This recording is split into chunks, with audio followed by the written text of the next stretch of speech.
Basically तीन प्रकारको compensation हुन्छ भनेका थियौं, सन्ट कम्पनसेसन, सिरिज कम्पनसेसन र फेज एंगल कम्पनसेसन। सो आज हामी फेज एंगल कम्पनसेसन को कुरा गर्छौं। If you see the equation number 1.12, यो चाहिँ कुनै पनि ट्रान्समिसन लाइनमा कति पावर फ्लो हुन्छ भन्ने इक्वेसन हो। त्यसैले यो पावर फ्लो चेन्ज गर्ने उपायहरू मध्ये कि यो भोल्टेज चेन्ज गर्ने, भोल्टेज हामी धेरै बढाउन सक्दैनौं, ओभर भोल्टेज हुन्छ। सो यो भोल्टेज बढाएर पावर फ्लो बढाउने अप्सन चाहिँ हामीसँग छैन।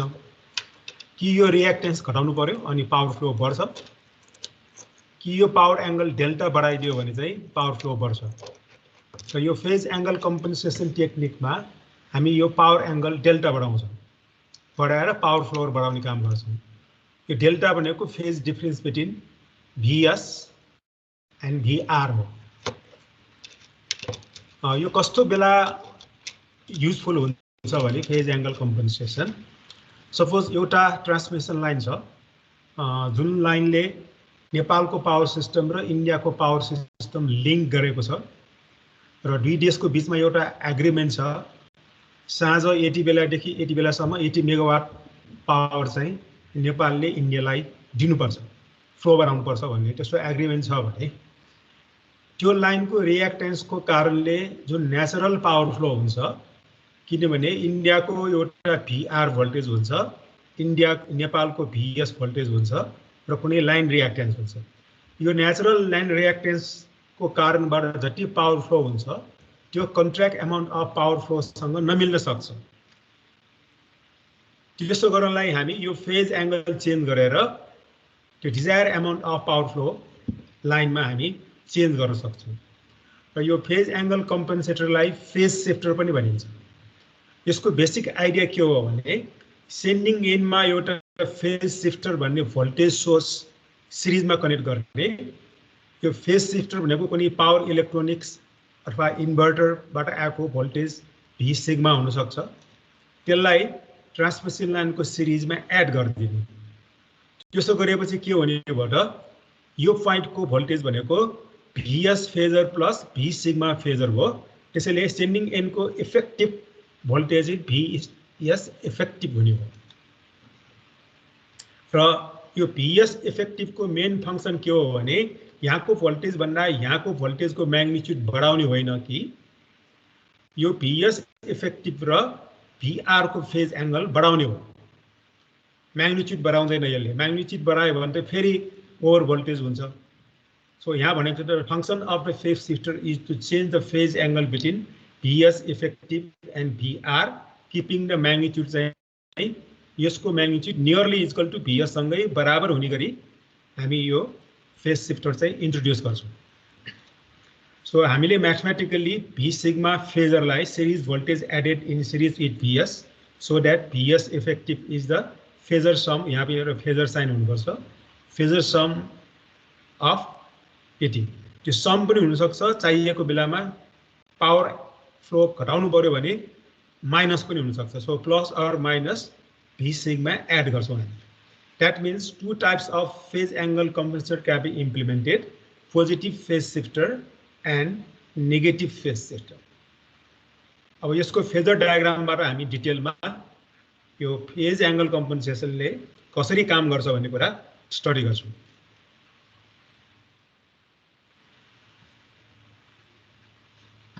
यो फेज शिफ्टर भोल्टेजलाई यसरी हामीले डिनोट गरे। फेज शिफ्टर भोल्टेज यहाँ एउटा बढी टाइप भएछ। Phase shifter voltage is equal to magnitude of V sigma at an angle plus 90 degree with respect to VS phasor. एउटा यो हुन सक्छ, यो VS भन्दा 90 डिग्रीमा V सिग्मा एड गर्यो भने पोजिटिभ फेज शिफ्टर भन्छौं हामी, र VS भन्दा 90 डिग्री ल्यागिङमा V सिग्मा एड गर्यो भने त्यसलाई हामी नेगेटिभ फेज शिफ्टर भन्छौं। अब यो फिगर फर्स्टमा this is the phasor diagram of uncompensated symmetrical transmission line. Okay, त्यसको करेस्पोन्डिङ पावर एंगल कर्व यस्तो हुन्छ भनेर हामीले अगाडि धेरै पटक पढिसके। सपोज अहिले यो system power angle delta not में स्टेडी स्टेट अपरेसनमा अपरेट भइरहेछ भने त्यति बेला active power flow P not हुन्छ। अब हामीलाई यो P नट बढाउनु पर्यो भने हामी पोजिटिभ फेज शिफ्टर एड गर्न सक्छौँ। पोजिटिभ फेज शिफ्टर एड गर्नु भनेको यो VS फेजरमा यो positive phase shifter voltage add गर्ने हो। So this VS phasor plus this added phasor will be VS effective. अब VS इफेक्टिभ र VR को फेज एंगल बढेछ। कम्पनसेटेड नगरेको बेलामा VS र VR को फेज डिफरेन्स डेल्टा मात्रै थियो भने अब VS इफेक्टिभ र VR इफेक्टिभ को फेज एंगल डेल्टा न्यू भयो, जो पहिलाको डेल्टा प्लस यो फेज एंगल सिग्माले एडभान्स भयो। अब यति बेला अब पावर एंगल चाहिँ यो डार्क लाइन में शिफ्ट हुन्छ। डटेड लाइन चाहिँ कम्पनसेसन नगरेको बेलाको र यो डार्क लाइन चाहिँ अब कम्पनसेटेड भइसकेको बेलाको पावर एंगल कर्भ हो। ओके, अब हेर्नुस् त, अब हामीले यो फेज शिफ्टर भोल्टेज इन्ट्रोड्युस गरिसकेपछि फेरि डेल्टा नटमै अपरेट गर्यो भने अब पावर फ्लो पॉइंट P अनुसार हुन्छ, P न्यू हुन्छ, which is greater than previous power P naught.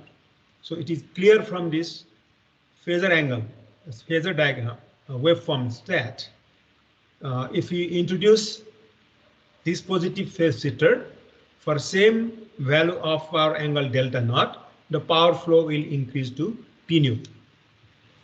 त्यसको ठीक विपरीत यदि हामीले P naught भन्दा पावर फ्लो घटाउनु पर्यो भने हामी नेगेटिभ फेज शिफ्टर राख्छौं।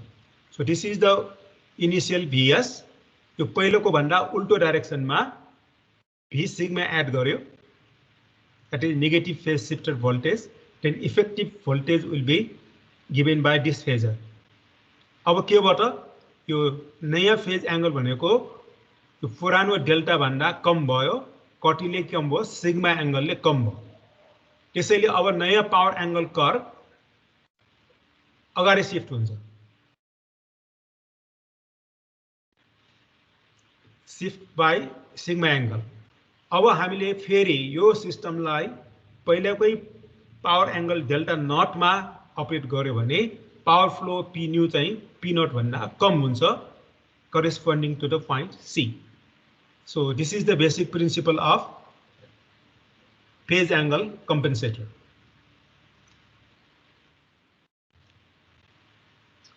यो सबै कुरा मैले भनिसकेको छु, एक्सप्लेन गरिसकेको छु। ओके, नाउ अब म नयाँ स्लाइड लेक्चर 2 बाट सुरु गर्छु।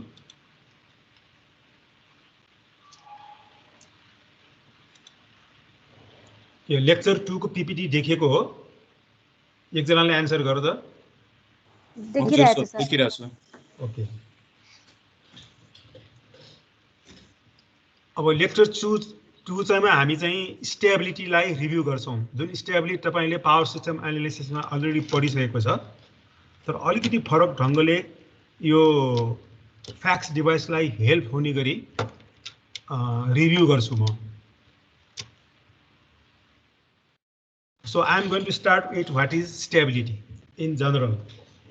Stability भनेको पावर सिस्टम को मात्रै कुरा हो, कुनै पनि फिजिकल सिस्टम को स्टेबिलिटी भनेको के हो भन्ने कुरा बुझ्यो भने पावर सिस्टम को स्टेबिलिटी पनि हामी बुझ्न सक्छौं।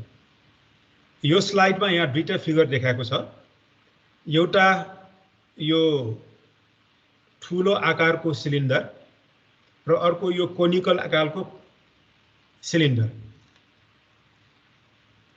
अब एकदम जनरल मान्छेलाई पनि के थाहा हुन्छ भने यो अब्जेक्ट चाहिँ more stable with compare to this object. अब यो अब्जेक्टमा कुनै अमाउन्ट अफ फोर्स एप्लाइड गर्यो भने यसको हेभी मासको कारणले यो नढल्न सक्छ, अलिकति अक्सिलेट हुन्छ, अक्सिलेट भएर फेरि पहिलेकै पोजिसनमा फर्किन सक्छ अथवा अलिकति पोजिसन पछाडी शिफ्ट भएर फेरि भर्टिकल पोजिसनमा यो स्टेबलमा फर्किन सक्छ। भने सेम अमाउन्ट अफ फोर्स यदि यो अब्जेक्टमा एप्लाइड गर्यो भने यो अब्जेक्ट कोल्याप्स हुने चान्स बढी भयो।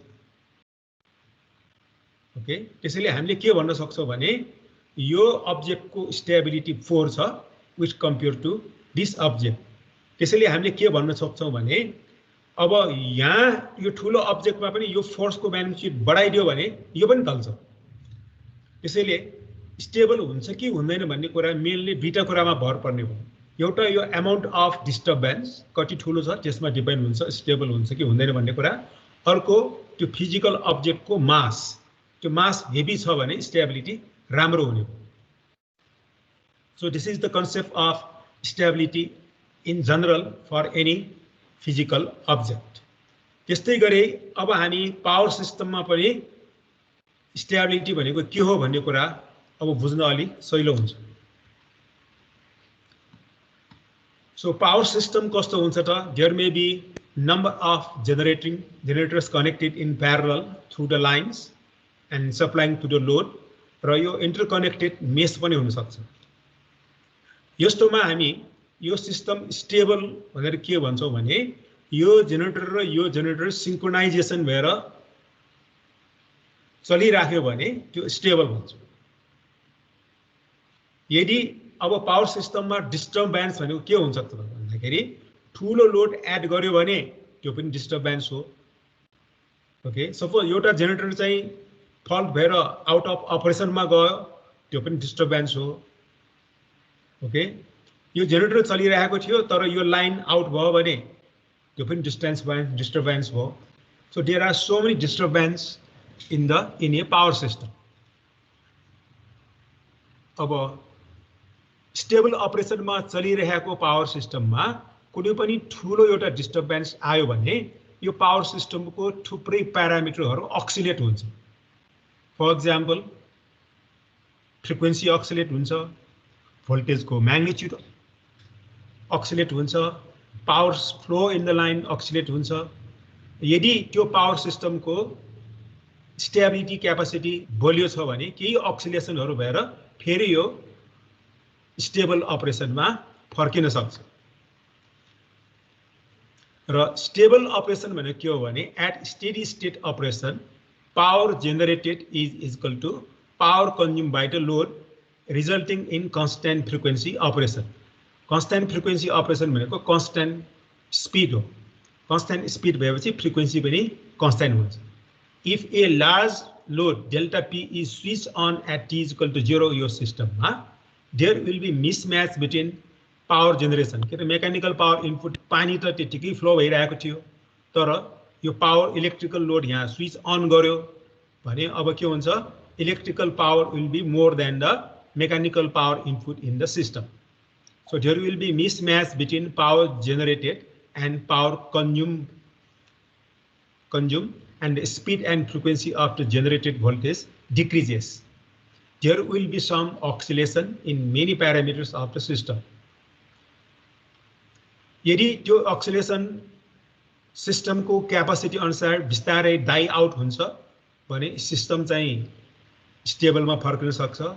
होइन त त्यो सिस्टमको स्टेबिलिटी प्रोपर्टिज कमजोर छ भने त्यो अक्सिलेसनहरू धमाधम बढ्दै गएर अनस्टेबल अपरेसनमा जान सक्छ। So this is the case of stable operation. T0 सम्म डेल्टा नटमा अपरेट भइरहेको थियो, P नट पावर फ्लो भइरहेको थियो र T इज इक्वल टु 0 समयमा हामीले डेल्टा P लोड ड्याकको स्विच अन गर्यो भने फ्रिक्वेन्सी घट्छ, डेल्टा घट्छ, अक्सिलेट हुन्छ र केही समयपछि फेरि डेल्टा नटमा यो फर्किन सक्छ। त्यस्तै फ्रिक्वेन्सी पनि पहिला एफ नट 50 हर्ट्जमा कन्स्ट्यान्ट थियो भने लोड एड हुने बित्तिकै फ्रिक्वेन्सी घट्छ, फेरि बढ्छ, फेरि घट्छ, यस्तो अक्सिलेट हुँदै पछि फेरि एफ नटमा यो फर्किन सक्छ। त्यसैले यो टी नटदेखि T1 सम्मको पिरियडलाई हामी ट्रान्जिएन्ट पिरियड भन्छौँ।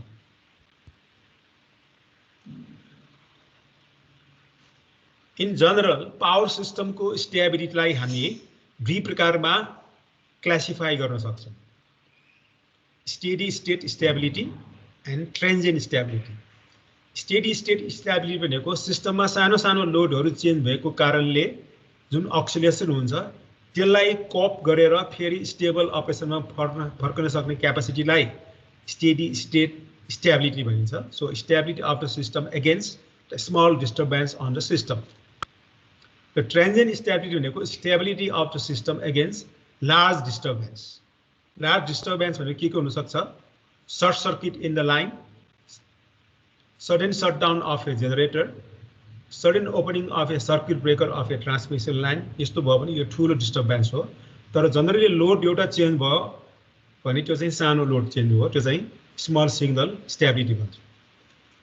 र आजभन्दा धेरै वर्ष अगाडि यो ट्रान्जिएन्ट स्टेबिलिटी भनेर मात्रै हामीले पढ्थ्यौँ, जुन एक्टिभ पावर घटबड हुँदाखेरिसँग एसोसिएटेड छ। तर आजकल यो ट्रान्जिएन्ट स्टेबिलिटी मात्र होइन कि भोल्टेज स्टेबिलिटीको कारणले पनि सिस्टम कोल्याप्स हुन सक्छ भनेर पत्ता लागेको छ। त्यसैले आजकल चाहिँ हामी दुई प्रकारको स्टेबिलिटी पढ्छौँ। अब यो ट्रान्जिएन्ट स्टेबिलिटीलाई अब आजकल रोटर एङ्गल स्टेबिलिटी भन्न थालेको छ, अथवा कसैले यसलाई फ्रिक्वेन्सी स्टेबिलिटी भन्छ।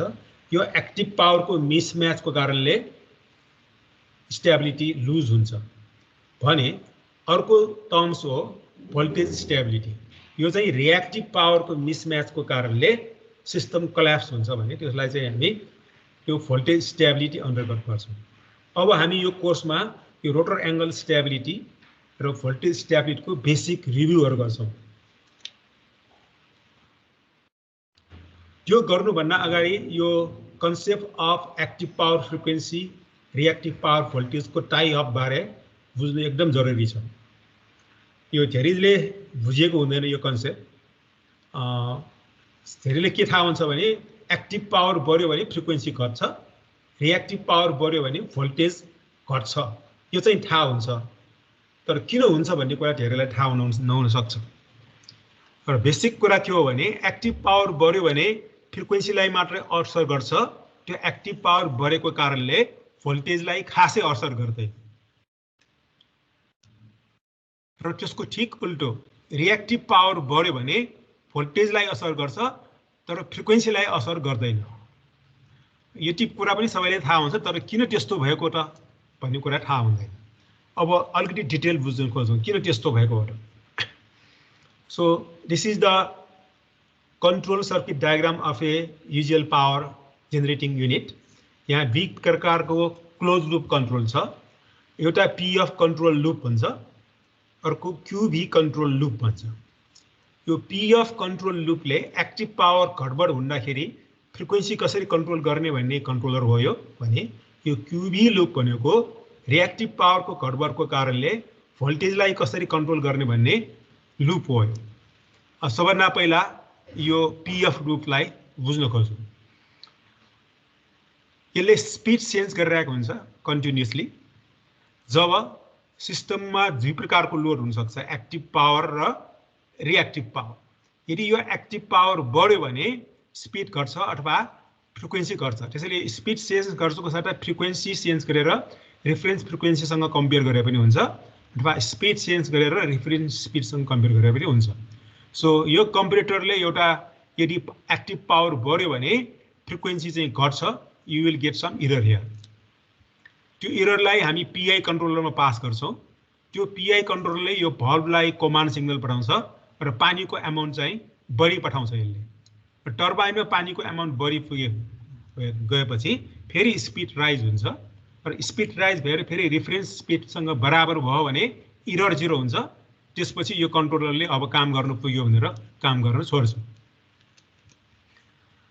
त्यस्तै गरी यदि रिएक्टिभ पावर बढ्यो भने टर्मिनल भोल्टेज घट्छ। So this voltage sensor is sensing the magnitude of terminal voltage and it is compared with the V reference. So you will get error here. Error is passed through AVR. AVR भनेको पनि एउटा PI कन्ट्रोलरै हो। यो AVR ले के गर्छ त जेनेरेटरको field वाइन्डिङको current IF बढाइदिन्छ। IF बढेपछि फ्लक्स पर पोल बढ्छ। फ्लक्स पर पोल गरेपछि EMF इन्ड्युस बढ्छ। EMF इन्ड्युस बढेर यो टर्मिनल भोल्टेज पनि बढेर पहिलेकै भ्यालुमा फर्किन्छ। सो यसले फ्रिक्वेन्सी कन्ट्रोल गर्ने काम गर्छ भने यो लुपले भोल्टेज कन्ट्रोल गर्ने काम गर्छ। अब हामीले मुख्य बुझ्ने कुरा के हो भने यो एक्टिभ पावर बढ्दाखेरि भोल्टेजमा किन असर नगरेको, त्यसको ठिक विपरीत यो रिएक्टिभ पावर बढ्दाखेरि फ्रिक्वेन्सीमा किन असर नगरेको भन्ने कुरा बुझ्नु पर्यो।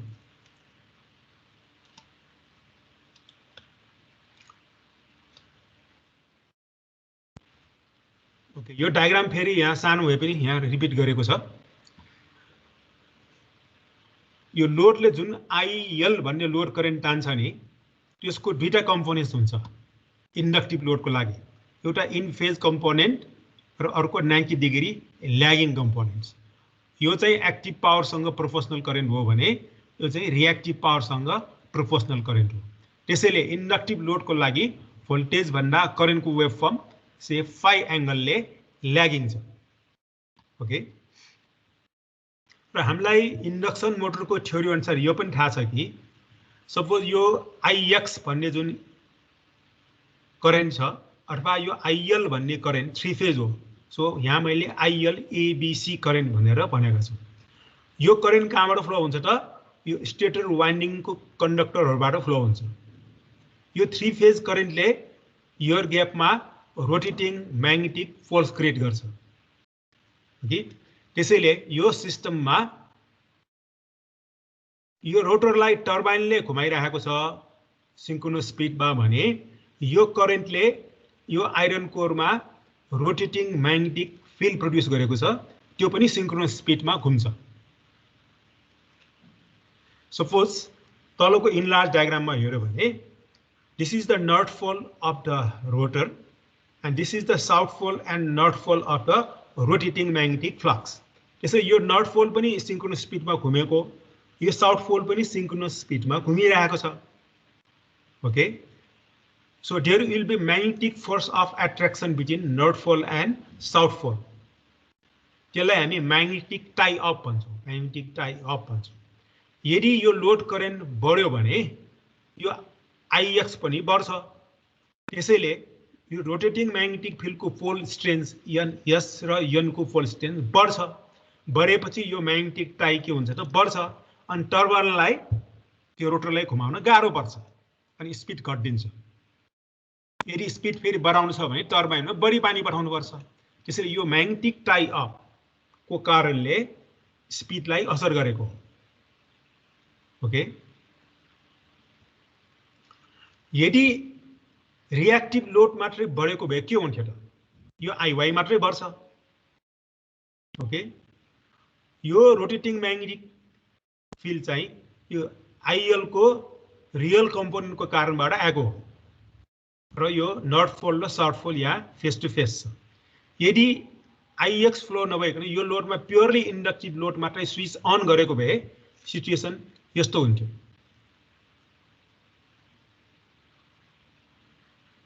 एकैछिन है त, सिचुएसन यस्तो हुन्छ।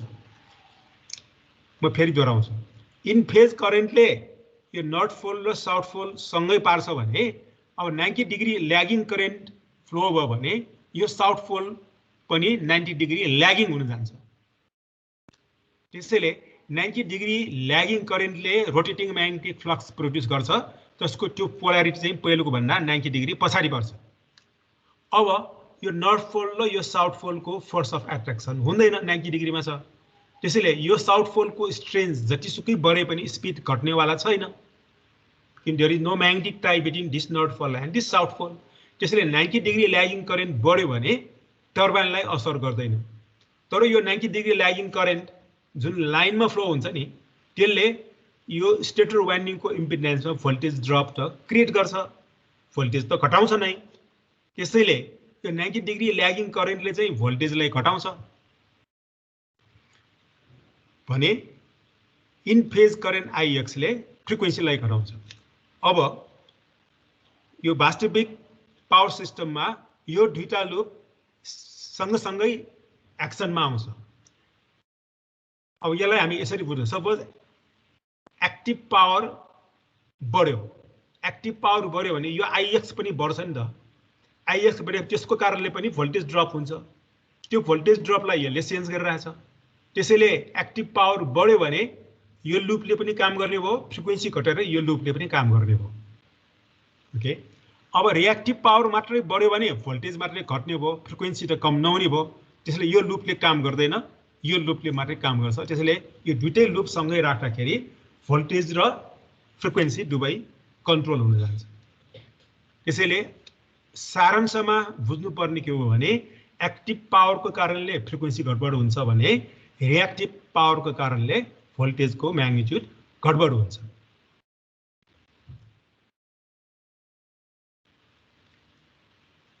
यो चाहिँ जेनरेटिङ सिस्टमको लागि यसरी बुझ्यौँ हामीले। अब in case of transmission line also the voltage drop due to increase in active power is negligible and voltage drop due to increase in reactive power is very significant. Transmission line पनि त्यस्तै हुँदो रहेछ। त्यो हामी तलको एक्सप्लेनेसनबाट बुझ्न सक्छौँ। यो एउटा ट्रान्समिसन लाइनको एक्जाम्पल लिएको छ, sending and voltage, receiving and voltage. This is the load connected in receiving end bus. त्यो load active power र reactive power को mixture हो। So IR is the current in the line. यो short transmission line को example लिएको छ। shunt capacitor चाहिँ अहिले देखाएको छैन। यसको corresponding phasor diagram यस्तो हुन्छ। यो phasor diagram मा के भनेको छ भने यो VR phasor मा यो reactance मा भएको voltage drop र यो resistance मा भएको voltage drop एड गर्यो भने VS आउँछ। त्यही देखाइरहेछ यहाँ। Suppose this is the receiving and voltage. यदि यो लोडको पावर फ्याक्टर एंगल 5 हो भने यो IR will be lagging by यो IR will be lagging by 5 angle with respect to VR। अब यो VR मा R मा भएको भोल्टेज ड्रप मैले एड गरेँ। So this is IR drop which will be in phase with line current.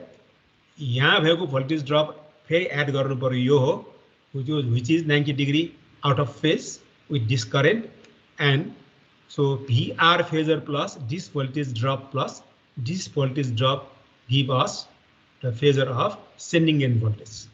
Okay. अब यो phasor diagram बाट हामी के approximation गरेर केही रिलेशनशिपहरु बिल्ड अप गर्छौं। यो VR भनेको मैग्निट्यूड OA हो। सो OA VS को मैग्निट्यूड OE हो। यो सर्कल हो, त्यसको रेडियस OF बराबर OE हो। So OE is the magnitude of VS। Okay.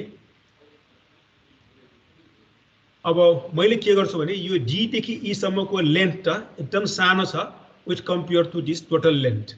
त्यसैले एप्रोक्सिमेसन गरेको यहाँ हो। यो DE लेन्थलाई अब हामीले नेग्लिजिबल गरेर मान्यौं भने हामी VS बराबर OD भनेर एप्रोक्सिमेटली यहाँ लेख्न सक्छौं। अब OD लाई मैले 3 टुक्रा गरेँ। OD लाई OA plus AC plus CD। So OA plus AC plus CD। Okay.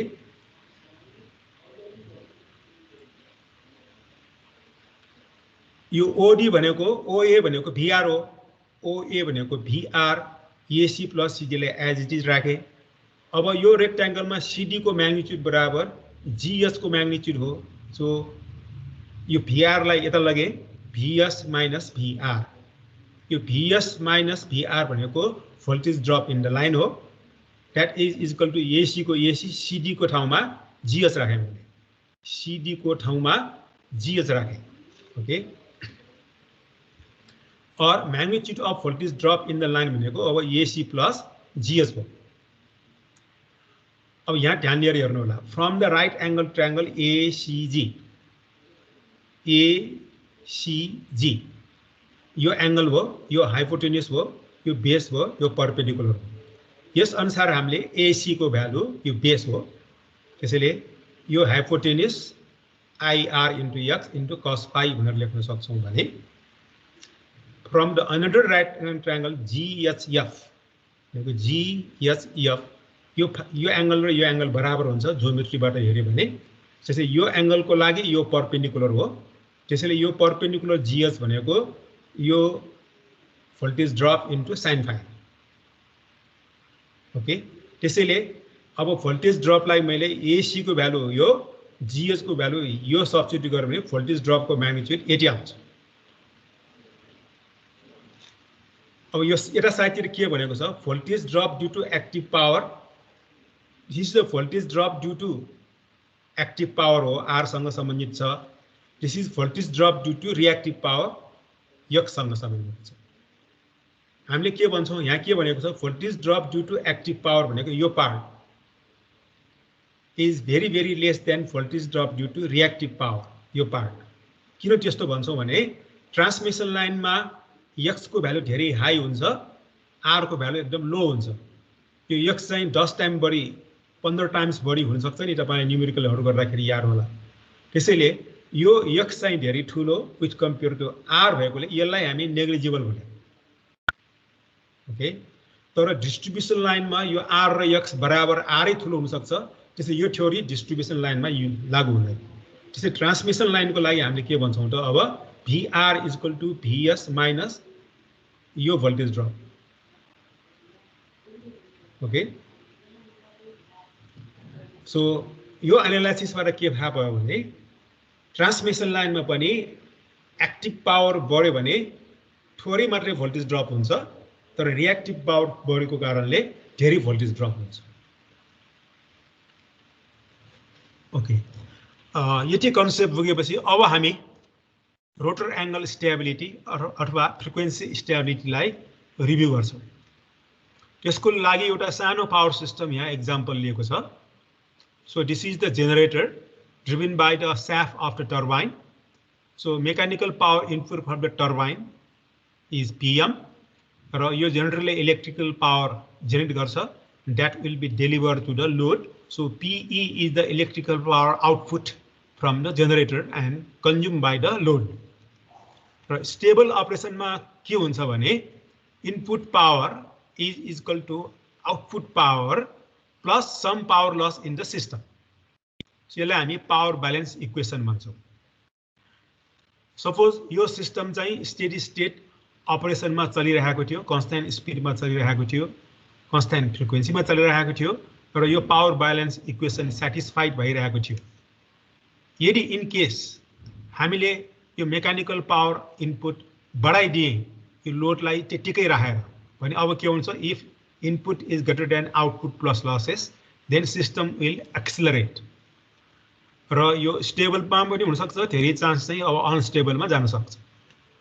यस्तै त्यसको ठीक उल्टो पानी घटाइदियो मेकानिकल पावर घटाइदियो भने यो लोडलाई कन्स्ट्यान्ट राखेर input power will be less than load demand plus losses 10 अब के हुन्छ बिस्तारै घुम्न थाल्छ डी एक्सिलरेट हुन्छ र अनस्टेबलमा पनि जान सक्छ।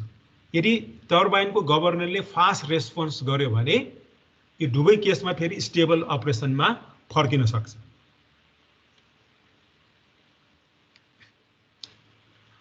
अब स्टेबिलिटी बुझ्नलाई हामीले पावर एंगल कर्वको कन्सेप्ट राम्रोसँग बुझ्नुपर्छ। त्यसको लागि मैले यहाँ दुईटा एक्जाम्पल लिएको छु। एउटा ट्रान्समिसन लाइनको एक्जाम्पल, एउटा generator supplying power to the infinite बसको एक्जाम्पल। यो केसमा active power flow in the line will be given by this equation magnitude of Vs into magnitude of Vr divided by line reactance sin delta. And यो generator केसमा त्यही इक्वेसनलाई हामी यसरी rewrite गर्न सक्छौं magnitude of E into magnitude of V divided by X into sin delta. Okay. अब यसलाई हामीले यसरी सिम्प्लिफाई गरे P is equal to P max sin delta. P max भनेको ट्रान्समिसनको लागि यति हो र जेनेरेटिङ सिस्टमको लागि P max भनेको यति हो। ओके यहाँ देखाएको छ र यो इक्वेसनलाई as a function delta plot गर्यो भने यस्तो हाफ साइन वेभ कर्व पाउँछौं।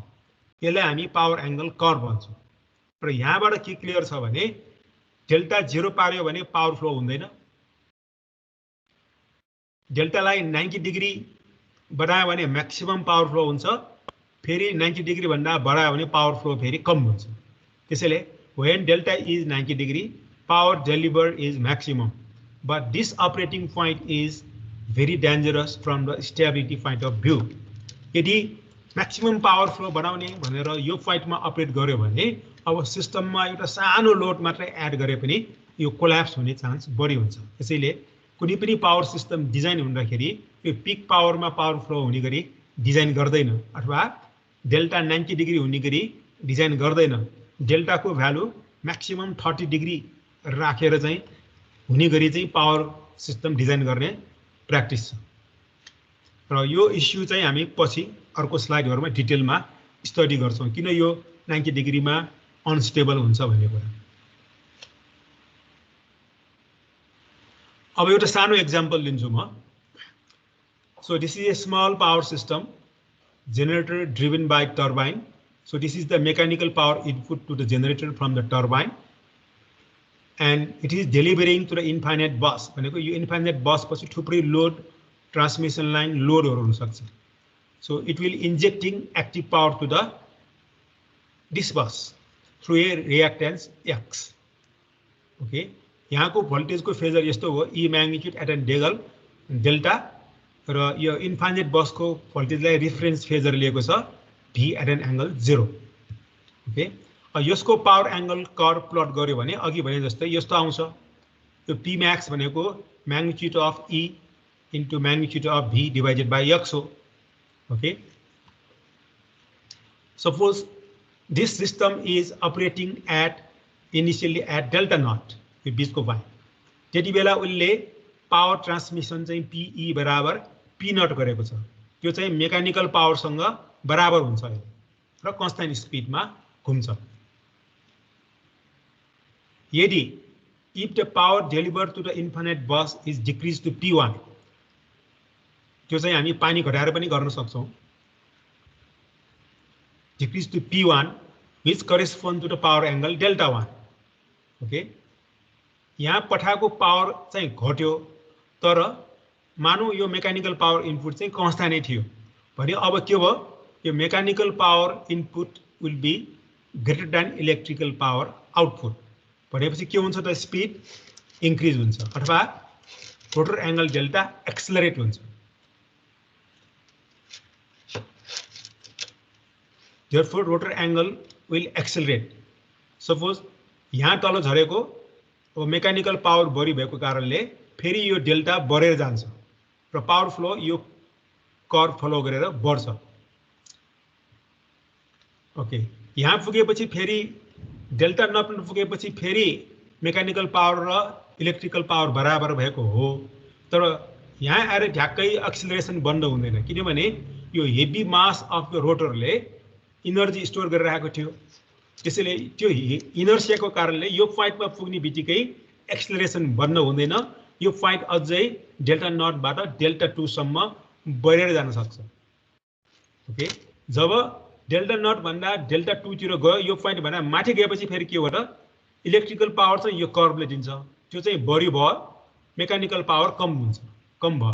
त्यसैले यो पोइन्ट नआएपछि के हुन्छ त रिटार्डेसन सुरु हुन्छ, डिएक्सेलरेट हुन्छ र यो पोइन्टमा पुगेपछि फेरि फर्केर आएर केही अक्सिलेसनहरु भएर फेरि डेल्टा नटमा यो स्टेबल हुन सक्छ। provided this system has enough damping capacity. त्यसैले यो सानो एक्जाम्पल चाहिँ यो स्टेडी स्टेट अपरेसनमा चलिरहेको सिस्टममा सानो अथवा ठूलो डिस्टर्बेन्स आयो भने कसरी यो डेल्टा स्विङ हुन्छ र कसरी फेरि स्टेबल पोजिसनमा फेरि फर्किन सक्छ भन्ने कुरा सानो एक्सप्लेनेसन गरेको।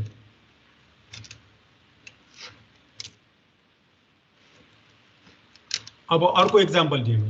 On the other hand, if the generator is operating at steady state delta naught dash, यहाँ अपरेट गरे पनि इलेक्ट्रिकल पावर र मेकानिकल पावर बराबरै हुन्थ्यो, तर यो अपरेटिङ पोइन्ट चाहिँ 90 डिग्री भन्दा बढीमा छ।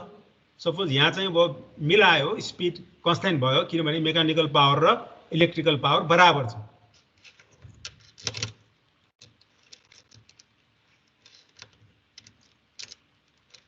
अब if the load on the infinite bus decrease to P1 भनेको यहाँ घट्नु हो, P1 मा घट्यो, यहाँबाट यहाँ घट्यो भने अब के भयो त मेकानिकल पावर बढी इलेक्ट्रिकल पावर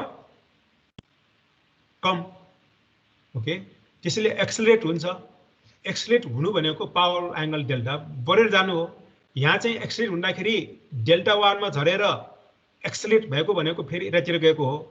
यहाँ चाहिँ यहाँ पोइन्टबाट पावर घटेर डेल्टा 1 मा आएपछि मेकानिकल पावर बढी इलेक्ट्रिकल पावर कम भएकोले एक्सिलेट हुन्छ भनेको फेरि यो डाइरेक्सनमा जान्छ भने त यो त तल गएर कोल्याप्स हुन्छ।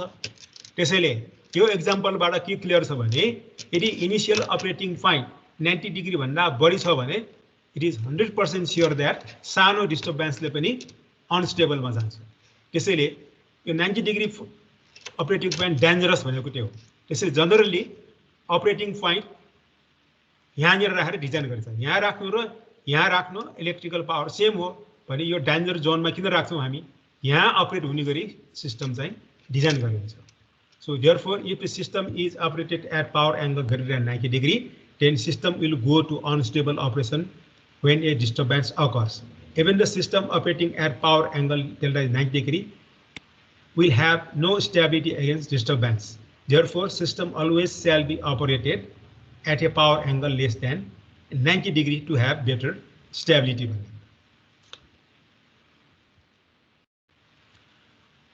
अब पावर सिस्टम कुनै डिस्टर्बेन्स एप्लाई गर्दाखेरि स्टेबल हुन्छ कि अनस्टेबल हुन्छ भनेर स्टडी गर्नलाई we have to have knowledge of swing equation. यो पनि पढेको हो पहिला, म रिभ्यू गर्दैछु यहाँ। So I repeat the same system here. Mechanical turbine driving the generator and delivering power to the infinite bus through the reactance X. So PM is the mechanical power input and PE is the electrical power output. PM को corresponding mechanical torque TM हो। यो एउटा energy conversion system हो र हामीले धेरैचोटि मेसिन्समा पनि पढेको इनर्जी कन्भर्सन सक्सेसफुल हुनलाई there should be opposing agent. यहाँ चाहिँ मेकानिकल टर्कलाई अपोज गर्ने इलेक्ट्रिकल टर्क उल्टो डाइरेक्सनमा डेभलप हुन्छ। यो भनेको म्याग्नेटिक टाइ अफको कारणले डेभलप भएको इलेक्ट्रिकल टर्क हो। यो चाहिँ टर्बाइनले मेकानिकल टर्क डेभलप गरेको, त्यसलाई काउन्टर अपोज गर्नलाई यो सिन्क्रोनस मेसिन भित्र एयर ग्यापमा रोटर र स्टेटर पोलको बीचमा म्याग्नेटिक टाइ अप गरेर यो इलेक्ट्रिकल टर्क यो टीएमलाई अपोज गर्ने आउँछ। सो टीएमलाई टीई ले अपोज गर्छ र इनर्जी कन्भर्सन प्रोसेस सक्सेस हुन्छ। र स्टेडी स्टेट अपरेसनमा यो mechanical torque input to the generator will be counter opposing torque develop by the generator बराबर हुन्छ र कन्स्टेन्ट स्पिडमा घुम्छ। त्यति बेला एक्सेलरेटिङ टर्क भनेको difference between input torque and electrical torque त्यति बेला 0 हुन्छ। अब यसलाई हामीले यस्तो 3 कन्डिसनमा जनरलाइज गर्न सक्छौँ। If mechanical torque input is equal to counter electrical torque then TA is 0 then system will be operating in steady state constant speed. पानी बढी बढाइदियो भने मेकानिकल टर्क बढ्छ, that will be greater than electrical torque. So TA is positive, then rotor angle delta accelerates. TM लाई घटाइदियो भने यो एक्सेलरेटिङ torque negative हुन्छ र रोटर एंगल डिएक्सेलरेट हुन्छ। त्यसैले यहाँ कुनै पनि डिस्टर्बेन्स आउँदाखेरि यो मेकानिकल टर्क र इलेक्ट्रिकल टर्कको बीचमा मिसम्याच हुन्छ अनि एक्सेलरेसन हुन्छ भनेको डेल्टा बढ्ने घट्ने डेल्टा बढ्ने घट्ने हुन्छ। त्यो कसरी गडबड हुन्छ भने एउटा म्याथमेटिकल इक्वेसन छ, त्यसलाई हामी स्विङ इक्वेसन भन्छौँ। Given by this equation m भनेको angular momentum of the rotating system which is equal to moment of inertia multiplied by speed of the system. Okay, यो स्पीड चाहिँ रेडियन पर सेकेन्डमा। So m into second order differentiation यो acceleration हो of delta, okay, is equal to यो disturbance को amount. अब यो इक्वेसनलाई यसरी पनि रिराइट गर्न सक्छौँ हामी। Acceleration is equal to 1/m pm minus pe। अब यो इक्वेसनबाट हामीले के थाहा भयो भने यो डेल्टा कति हाई भ्यालुमा एक्सेलरेट हुन्छ अथवा डिएक्सेलरेट हुन्छ भन्ने कुरा दुईटा कुरामा डिपेन्ड हुने। एउटा यो inertia moment angular momentum which is proportional to again inertia, अर्को यो pm माइनस टी भनेको कति ठुलो एक्सेलरेटिङ टर्क अथवा पावर, कति ठुलो चेन्ज इन पावर डिस्टर्बेन्स आएको हो, यो दुईटामा पर्छ। सो यो इनर्शिया हाई भयो भने थोरै एक्सेलरेट डिएक्सेलरेट हुन्छ, तर यो चेन्ज इन पावर ठुलो आयो भने यो एक्सिलरेसन चाहिँ हाई हुन्छ भन्ने कुरा यो स्विङ इक्वेसनले देखाइरहेको छ।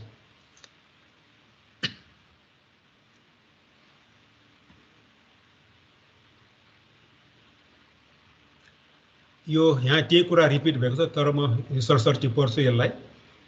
When there is a large disturbance on power system, यो difference ठुलो भएको हो, will significantly high. This will cause an oscillation of the system described by this equation. Suppose the system shown in the figure operating at steady state operation delta naught and delivering electrical power is equal to यहाँ यो P naught हुनुपर्ने P2 भएछ, P naught as shown in the figure र steady state operation मा चलिरहेको थियो। हामी यहाँसम्म पुग्यौं। If input power is suddenly increased by an amount of delta P, त्यो भनेको टर्बाइनको पावर बढी पानी पठाएर बढाइदिने हो। त्यस्तो भयो भने द पावर एंगल पानी त घट्ट बढायो तर इनर्सियाको कारणले डेल्टा 0 सेकेन्डमा नयाँ भ्यालुमा बढ्न सक्दैन। यो डेल्टा नटबाट डेल्टा 1 मा बिस्तारै बढ्छ र बिस्तारै बढेर यो पोइन्टमा पुगेपछि so P1 is the new mechanical power input, पहिलेको भन्दा डेल्टा P ले बढेको। अब डेल्टा 1 मा पुगेपछि फेरि मेकानिकल पावर र इलेक्ट्रिकल पावर बराबर भएको। So this is the new possible steady state operating point. तर यसरी यो कर्व फलो गरेर एक्सिलरेट भएको रोटरको हेभी मास यहाँ पावर बराबर भयो भन्दैमा ठ्याक्कै रोक्न सक्दैन। इनर्सियाको कारणले यो अझ माथि स्विङ भएर जान्छ। ओके, अब यो चाहिँ हेरौँ, यो पोइन्टदेखि यो पोइन्टसम्म एक्सिलरेट हुँदाखेरि मेकानिकल पावर त ठ्याक्कै यता बढिसकेको छ, इलेक्ट्रिकल पावर कम थियो, पावर ब्यालेन्स त भएन। सपोज यो 20 पोइन्टमा पुग्यो भनौँ, मेकानिकल पावर P1 सँग बराबर छ, इलेक्ट्रिकल पावर P1 भन्दा कम छ भने बाँकी भएको पावर कहाँ जान्छ त भन्दाखेरि रोटरको हेभी मासको इनर्सियाले स्टोर गरेर पावर ब्यालेन्स बनाउँछ। तर यो पोइन्ट क्रस भएपछि के हुन्छ त मेकानिकल पावर 80 कन्स्ट्यान्ट हो, इलेक्ट्रिकल पावर त बढ्यो, मेकानिकल पावर कन्ज्युम भयो। त्यसैले यो डेल्टा बढ्ने क्रम बिस्तारै बिस्तारै घटेर यो पोइन्टमा पुगेपछि फेरि फर्केर आउँछ र यो पोइन्टमा फेरि स्टेबल हुन सक्छ। त्यसरी यो यसरी अक्सिलेट हुन्छ। केही यो पोइन्ट कहिले यहाँ पुग्ने, कहिले यहाँ पुग्ने, फेरि कहिले यहाँ पुग्ने, फेरि यहाँ पुग्ने, अक्सिलेट हुँदै हुँदै फाइनल्ली चाहिँ फेरि पावर ब्यालेन्स भएको ठाउँमा आएर यो स्टेबल हुन सक्छ। त्यो अक्सिलेट हुने इक्वेसन चाहिँ यो हो।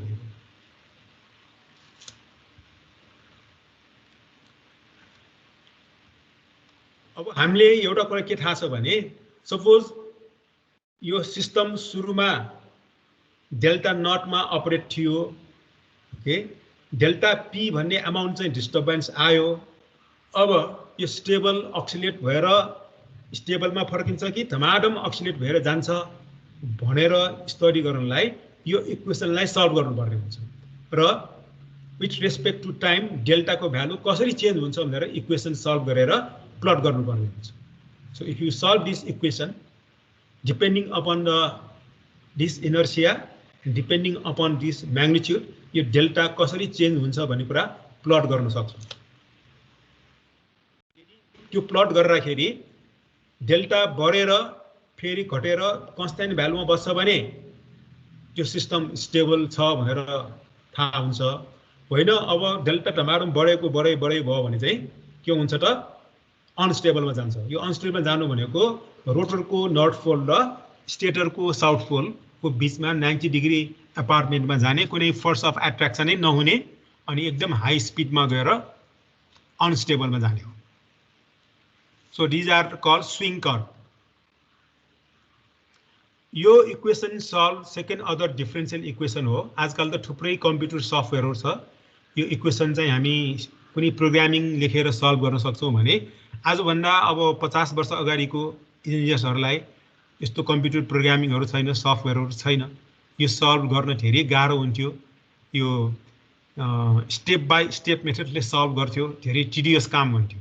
ओके, त्यसैले यदि हामीलाई स्टेबिलिटीमा फर्किन्छ कि फर्किँदैन भनेर मात्र स्टडी गर्नु छ भने यसलाई सल्भ नगरिकन इक्वल एरिया क्राइटेरियनबाट हामी सल्भ गर्न सक्छौँ, डिसाइड गर्न सक्छौँ कि सिस्टम स्टेबलमा फर्किन्छ अथवा फर्किँदैन। ओके, अब यो इक्वल एरिया क्राइटेरियामा नेक्स्ट क्लासमा मात्रै पढाउँछ, यो अब लामो हुन्छ। अब 1 घण्टा पनि हुनै लाग्यो। अब कतिको बुझेको छ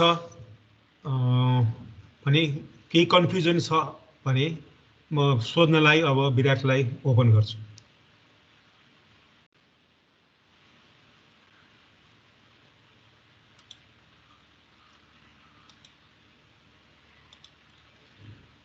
केही छ, कसैको केही नबुझेको छ? कोही एकजनाले बोलौँ त, सुनिरहेछ कि छैन?